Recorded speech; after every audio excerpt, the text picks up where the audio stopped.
All right, we are going to go ahead and start. Thank you all for attending. My name is Peace Awesome Williamson. I'm the Associate Director of the NNLM National Center for Data Services. Thank you for attending this very first session as part of the virtual symposium. We have 2 full days of activities and events for you. And I see your good mornings coming in. Thank you so much. Today, we're going to hear from Negeen Aghassibake, who will be talking about putting people first and creating more inclusive visualizations. Negeen is the data visualization librarian at the University of Washington Libraries, and her interests include critical data studies and visualization. She holds an MS in information studies from the University of Texas at Austin. And throughout her presentation, you can feel free to ask questions in the chat. We will have time for a Q&A at the end. At that point, I will read questions off to her. And of course, you can also unmute yourself and ask questions.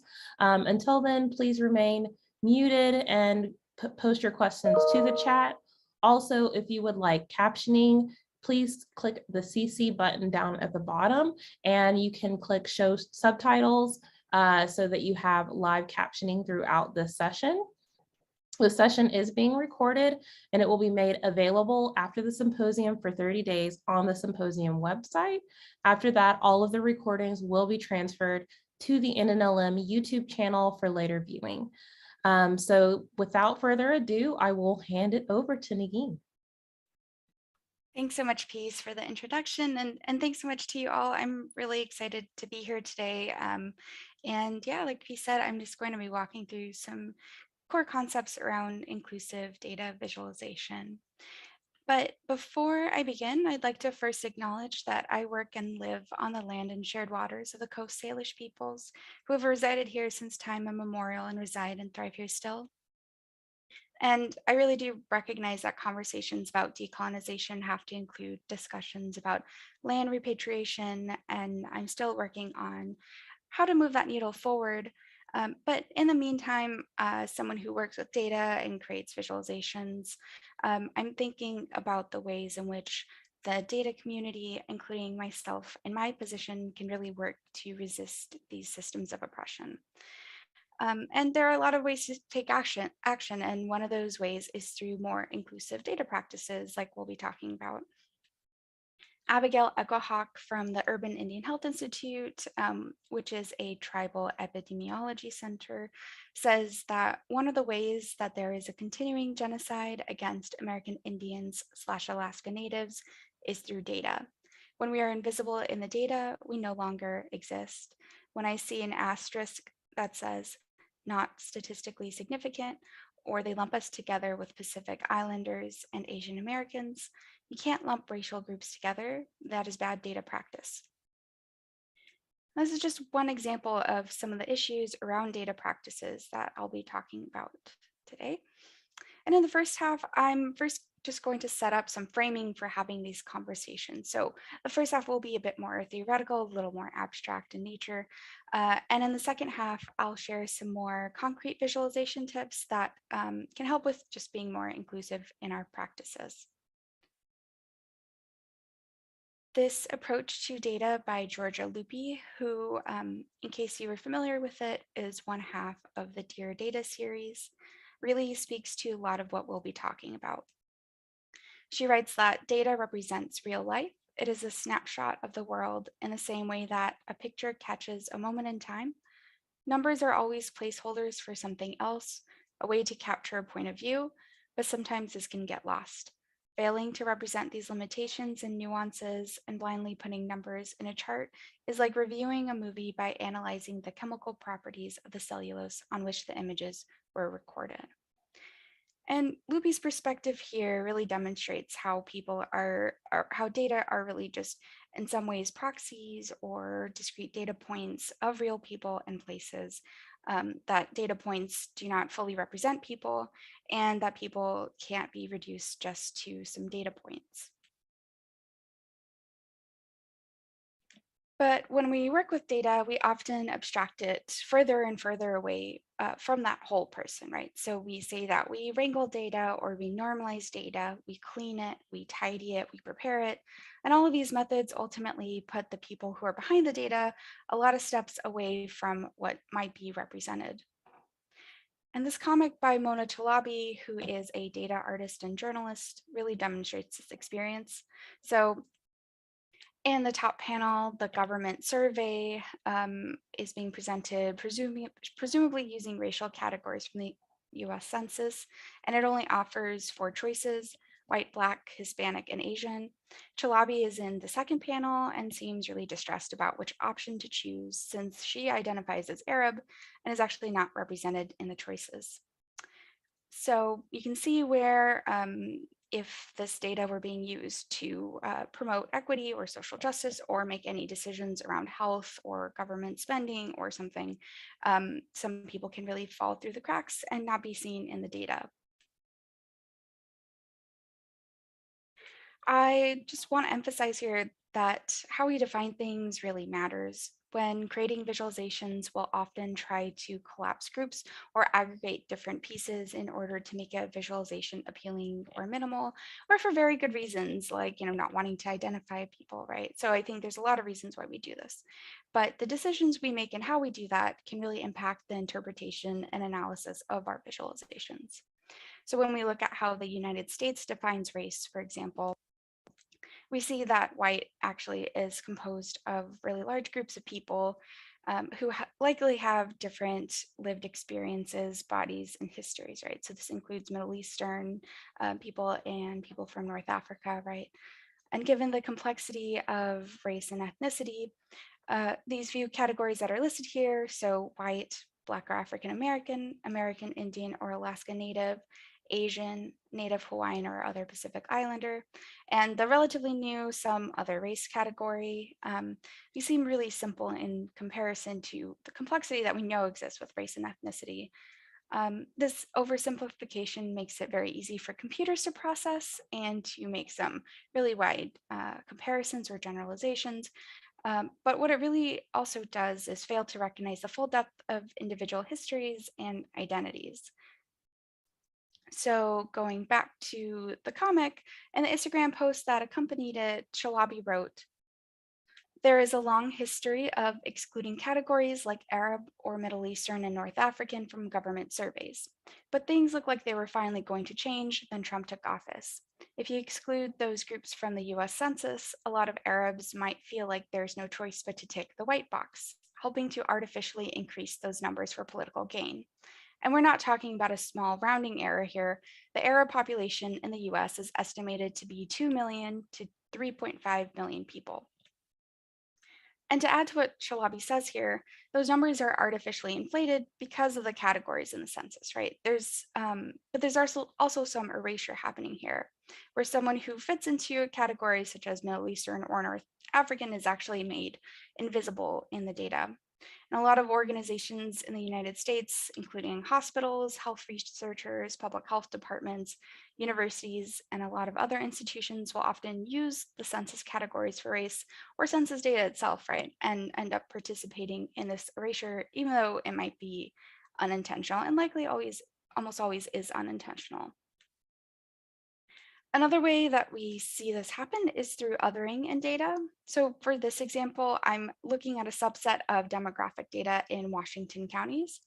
This chart looks at what I've called identified races. And to be clear, I think that these categories are still pretty oversimplified, but they're not other. So this includes Black or African American, American Indian or Alaska Native, Asian, Native Hawaiian, or other Pacific Islander. And then I've also created this separate category, which combines other or 2 or more races. In these 2 categories, we actually have really no information about the people who responded, except that they didn't fit into the few choices that the survey provided. And just to be fully transparent, in this chart, I've pulled out only racial minorities, and I'm highlighting counties where this issue is the most dramatic. From a pretty quick glance, you can see that in some counties, the majority of racial minorities who responded actually didn't identify with one of the survey categories. Instead, you can see on the bar on the left or in the orange bar, they've been lumped together in a really large other or two or more races group that doesn't actually tell us anything about them, who they are. And this really contributes to, again, the othering and erasing of those identities for really to make it easier for us to analyze or for a computer or program to analyze. And it's not really communicating super meaningful information here, right? What we can learn though here is that clearly these categories really just don't work for a lot of people. And I'm using race here as an example to try to connect these dots a little more clearly and sort of have a single thread. But I also want to mention that this comes up in a lot of other places. A really key example here is gender, where we often run into really similar issues. So, male, female, increasingly in other category. And that other category exists as an attempt to capture gender identities that are outside of binary structures, even though it is both literally with the term and in practice, othering of non-binary identities. The ways that we structure data are not typically developed to capture anything beyond the binary. And Catherine D'Ignazio, who is a co-author of Data Feminism, in case you're familiar with that work, writes in her paper, A Primary on Non-Binary Gender and Big Data, that non-binary gender and data represents complicated terrain for computational applications for numerous reasons, but we have an ethical and empirical imperative to tackle this complexity. And I want to pause here for a moment and talk more specifically about where this can cause issues in health research. So there's this article called Lack of Arab or Middle Eastern and North African Health Data Undermines Assessment of Health Disparities. And the authors in that write that accurate and robust collection of ethnicity and race data is the first critical step in identifying and addressing disparities in health. And they also share that findings suggest that relative to non-Hispanic whites, Arab/MENA, Middle Eastern or North African, Americans have a higher prevalence of metabolic disorders and cardiovascular disease, as well as low birth rate or birth weight and depressive symptoms. And I think, lack of diversity in medical research is really not a new phenomenon. Its history and its impacts are pretty well documented at this point, though certainly I think there's more work that can be done. To make efforts to widen diversity in research, one of the first steps might actually be to just use more specific labels and make sure that we're not misrepresenting really large groups of people. So in the next 3 slides, I've listed some questions that I find really helpful as a guide when I'm working on a data or a visualization project. And I want to be clear, these are not comprehensive questions, but I just find them helpful to think about myself as I'm working through visualization related projects. So in the process of creating a data visualization, you will often first select a topic, right? Or just some area of research. And when working on this piece, it can be helpful to ask some questions to guide this thinking. So why are you selecting this topic? Who will benefit from your work on this topic and who will not? Will anyone be harmed by your selection of this topic? And are you working with data and information that are not yours? Uh, and if not, in particular, are you the right person to be conducting this research or collecting this data and creating this visualization? There are also questions to ask when you're gathering the data. So who collected the data and how? What were their biases and how did they impact the data collection process? Who has control over the data and who does the data belong to? And really, are those questions in conflict with each other, right? Also, who performed the labor to gather that data? Was it community members or government workers, graduate workers, right? We have a lot of people who do this kind of work and who's putting in that effort. And finally, when cleaning the data happens, there are a lot of decisions that are made that can impact the way that people and places are represented in it.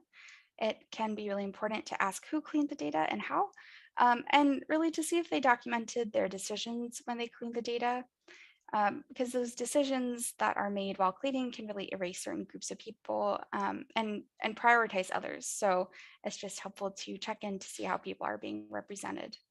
So for example, during data cleaning, was there another category that was created to consolidate races outside of whatever is in the census, right? These sets of questions really show that through each step of the visualization process, starting at just idea selection, we're making decisions whether or not we think of them as decisions. And even though there aren't really any simple solutions, and if there are any simple solutions, I would really like to hear it from anyone. So please, at the end, like please do share if you are thinking about these issues too and working on them.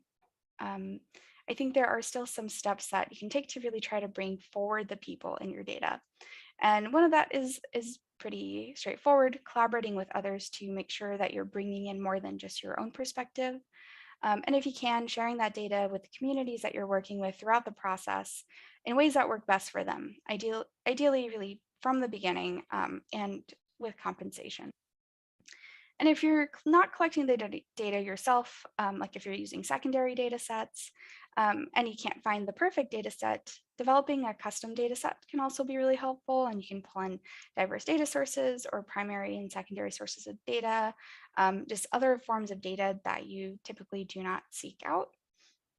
And you might also want to consider creating a guide that walks through the limitations of the data and calls out any other data sources and contexts that would be helpful to develop a fuller understanding of the data or the visualization.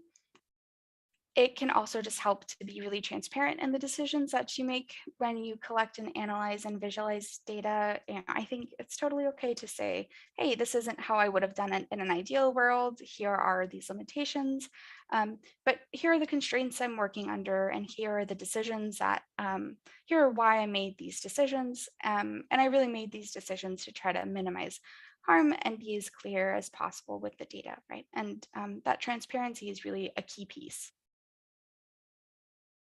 Bridget Cogley, who is the author of the Tableau Fit blog, writes that one struggle in how we talk about data visualization is how we understand it, that goals, abstraction, and numbers intersect to make a whole. It's not just for the mathy types, but for anyone who seeks to understand their world through data. It's an artifact when curated and logged, manipulated via calculations and comparisons, and finally sent out to the world as a message. And I really appreciate this quote because it's a great reminder that data aren't neutral and go through a really long process before being shared out. And this long process can include a lot of hands, a lot of ideas, and really just a lot of opportunities for the data to get further and further away from the people and the places that it's meant to represent. So we're going to shift gears a bit now. Like I said earlier, the first half of the slides were really there to help frame the conversation a bit further. And the rest of the slides will look at inclusive design choices a little more specifically, so some more concrete examples. And I'm kind of going to go through a few general topic areas when it comes to visualization.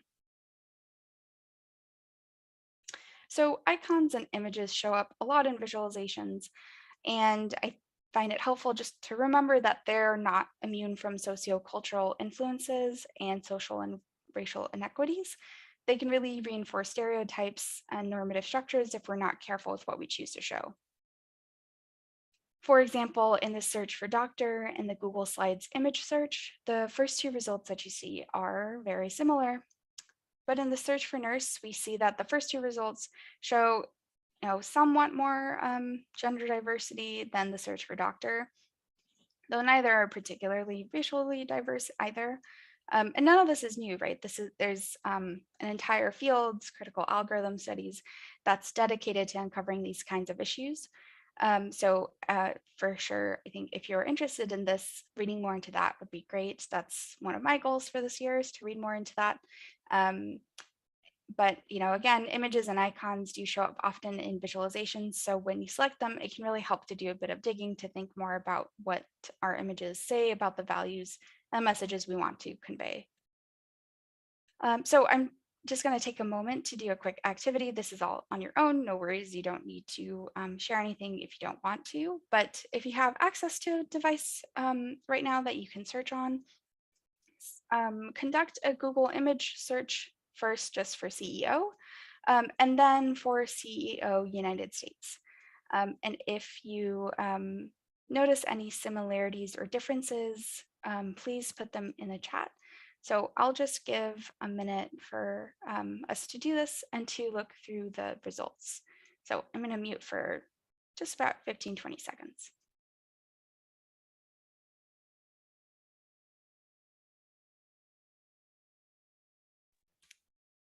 Yeah, so thanks for those of you who have started sharing in the chat.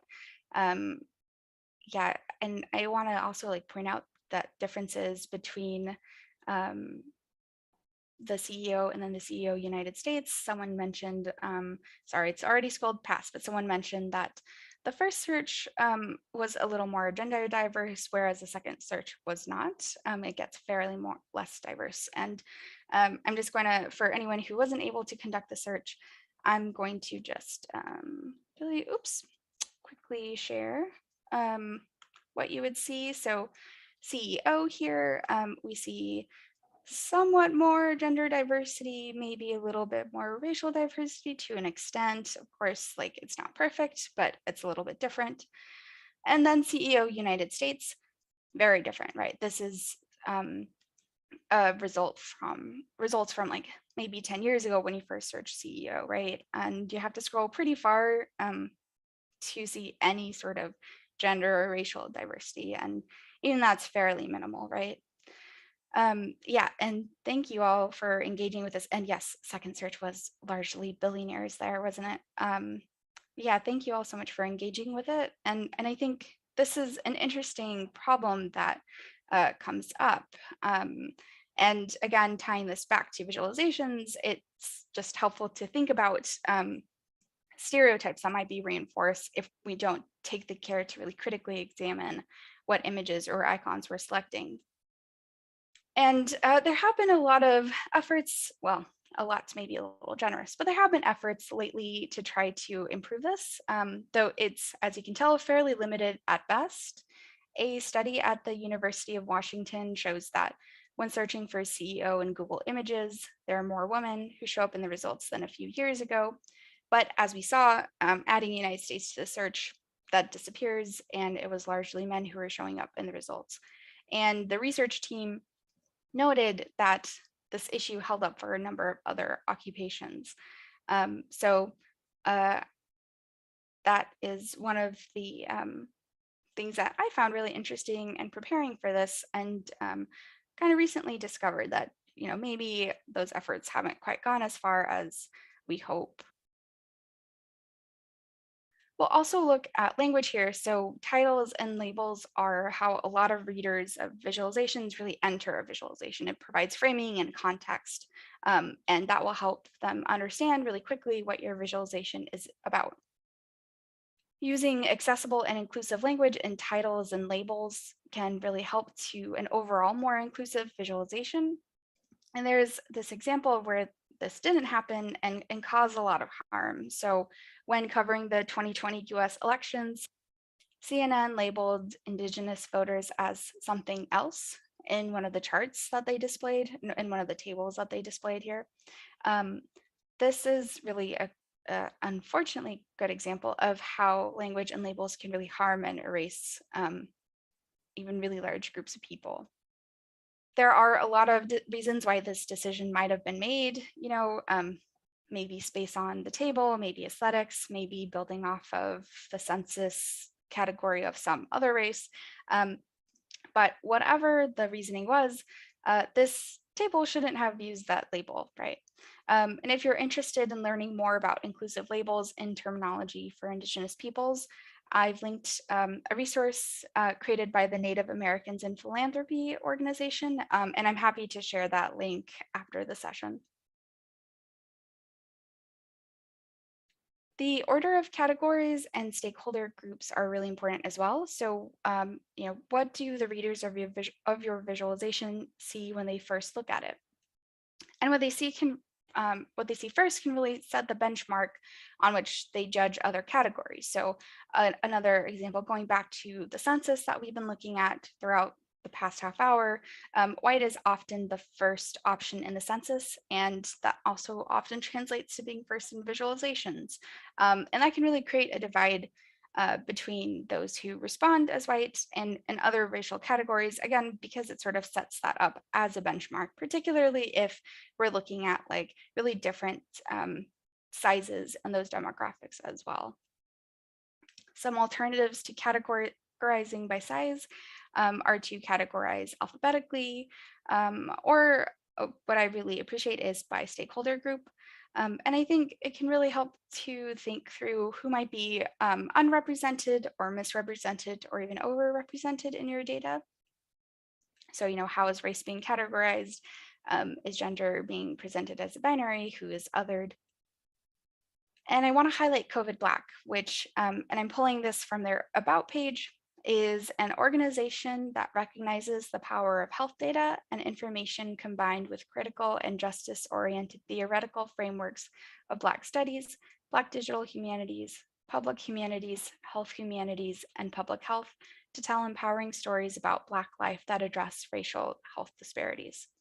And they have a homegoing visualization that's, I think, a really strong example of implementing inclusive practices and visualization.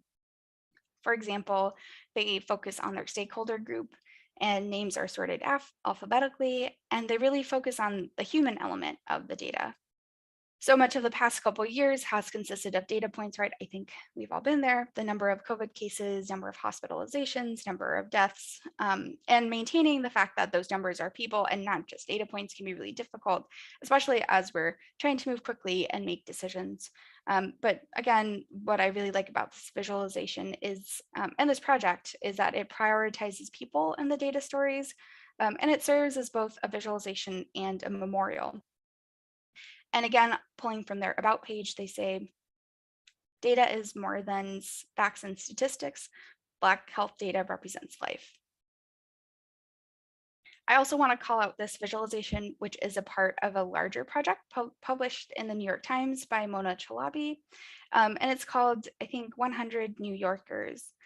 And in this visualization, Chalabi looks at the disparate impacts of COVID on 100 New Yorkers who are meant to represent the larger population. Like homegoing, this visualization very much focuses on the human element. So the panel I've selected here highlights those who are in poverty in New York, and instead of trying to order by size or by population, it really situates people within the broader community instead of trying to isolate them into numbers on a table, right? Like these people are your neighbors, these people are in your community, in your city. I want to also talk about space and color, which are super important as well to any visualization. And one way to move toward being more inclusive in visualizations is to look at it for any visual divides or spaces you might have created that prioritize one group over another. Really, the amount of square inches on the screen can often correlate to the perceived importance or the perceived value of something. And this is also used with color, right? This happens with color. There's a lot to say about color. I'm really only briefly touching on it here. But one thing that I see very frequently is using gray to represent other values. And in this chart, which is again pulling from, is just sort of a subset of demographic data in Washington counties, I've changed the color of the other race to a really light shade of gray, which I've seen used in some visualizations that visualize race.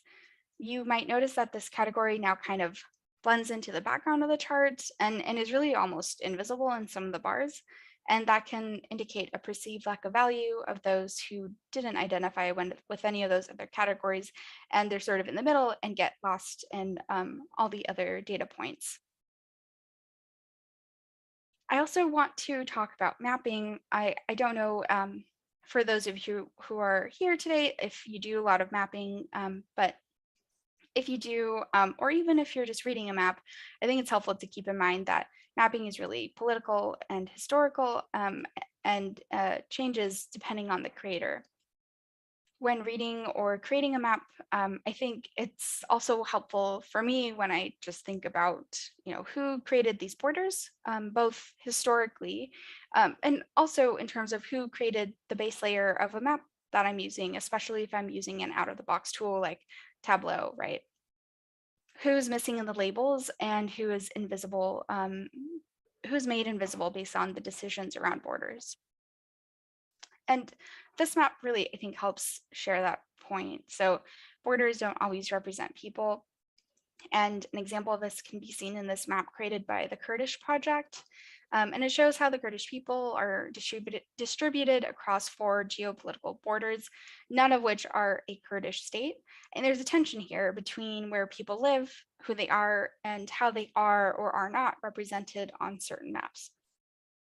This map, the specific map, might be out of the scope of the work that you're doing, but the general principles still apply here, right? You can imagine where congressional districts or school districts or where hospitals are located could cause a lot of tensions and similar issues with representation and potentially like distribution of resources or distribution of funding.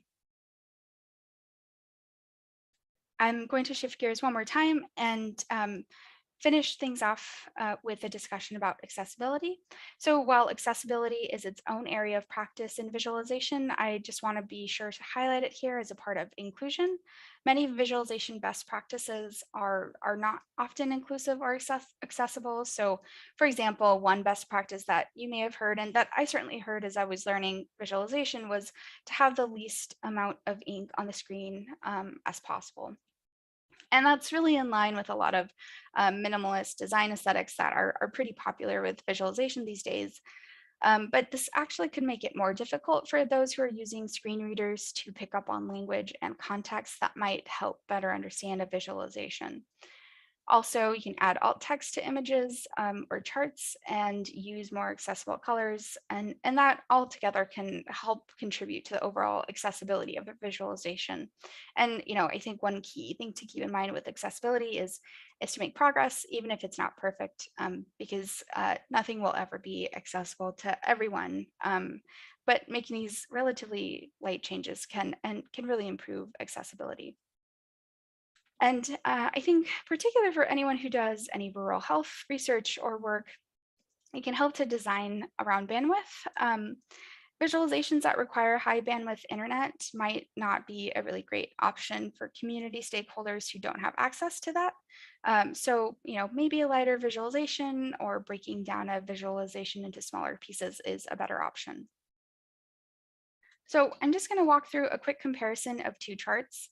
And this is pulling on some of those things that we talked about in a couple slides ago about adding alternative text or changing colors.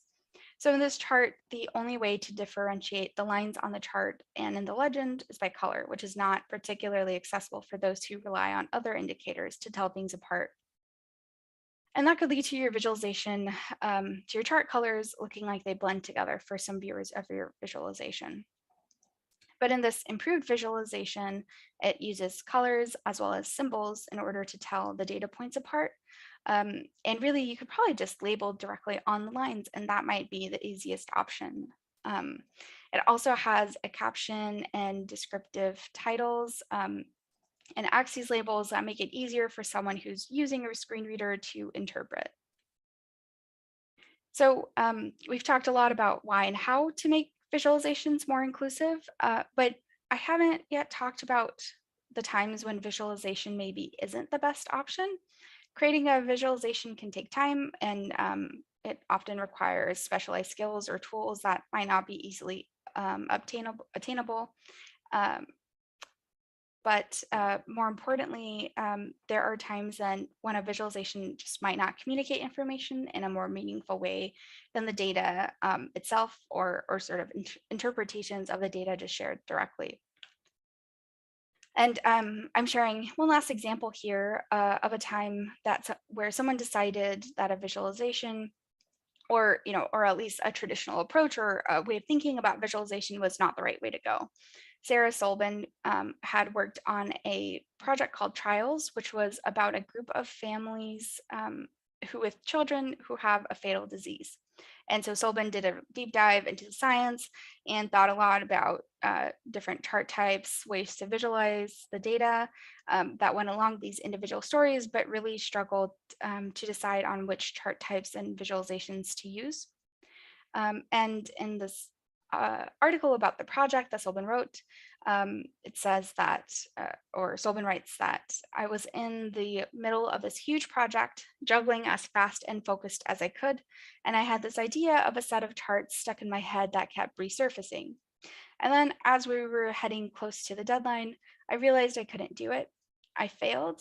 I couldn't make it work because we had pictures of the children and that was enough. When you looked at the kids, really looked at them, even though it was hard to look at them, you understood that what the data was capturing, how the disease progressed, and what it wrought. And the final product, which I haven't shared here, but is pretty easily findable, it has photos of the children along with information about each one. And again, I know this example really comes at the end, but I think the message of this example is um, that maybe visualization is not the right answer at all. And it might just be helpful to visit this at the beginning of any visualization projects.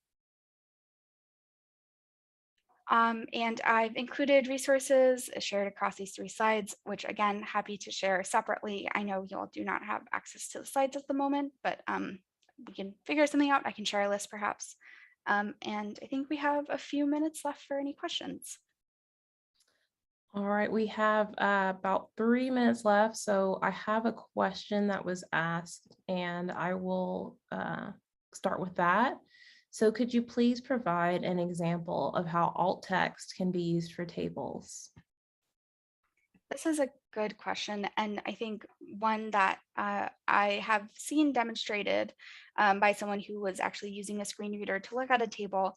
And one key piece is that it's helpful to create tables using tools that actually make it easy for a screen reader to interpret. So, for example, not creating an image of a table, but rather using like HTML elements and building out a table, and perhaps trying to aggregate some of that data if needed. So it's not just like thousands of rows of data, but rather is like to some degree summarized if possible so that it can actually be read.